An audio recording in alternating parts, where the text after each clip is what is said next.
Maallaqni maal bituu danda'a? Hanga yoomittis humna qabaata? Suuraan kun hospitaala Chaayinaa Harbin keessatti kan kaafamedha.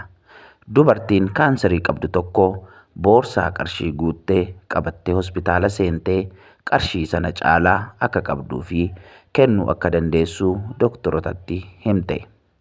Garuu dooktorichi kaansarichi qaama ishee hunda keessatti akka babal'atee fi wanta inni gochuu danda'u akka hin jirres itti hime. Dubartiin kun haala sodaa, yaaddoo fi aarii guddaa keessa galtee maallaqa hundaa koriidarii hospitaalaatti darbattee iyyuus eegalte. Maallaqa qabaachuun maal fayyadaa?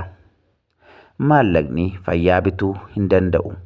Maallaqni yeroo bituu hin danda'u. Maallaqni jireenya bituu hin danda'u. Osoo sadarkaa dhumaarra hin gahiin gaaffilee har'a fayyaa utuu qabnuu deebisuu qabnutu jira.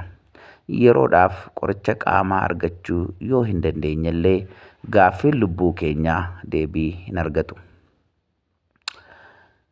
Kaleessa deebi'uu hin dandeenyu. Boris harka keenya keessa hin jiru.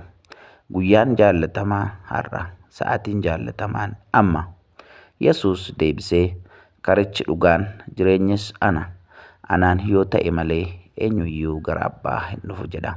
Yohannis 14:6 irratti. Egaa namoonni qabeenya keenyaan, maallaqa keenyaan waan hundumaa waan goonu nutti fakkaatu har'a qalbii haa jijjiirrannu.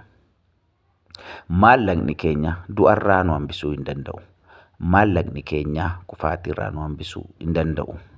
Egaa utuu yeroo qabnu garaa dhiifamaa haa qabaannu. Hojii gaarii haa hojjennu. Gara Waaqayyootti haa deebinuun dhaamsa keenyadha. Waaqayyo baraaf jireenya keessan haa eebbisu. Hamma lafarra jiraattanitti qarshiidhaan osoo hin taane Waaqayyoon sodaachuudhaan sammuu nagaa qabuun haa yaannu. Waliif gaarii haa yaannu. Har'a waan humna qabnu nutti fakkaachuu danda'a.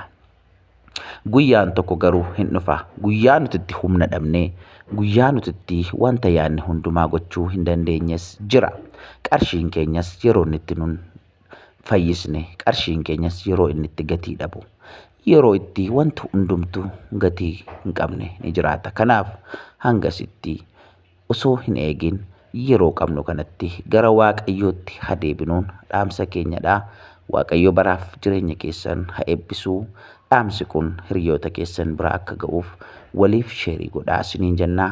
Eebbifamaa yeroo gaarii qabaadhaa.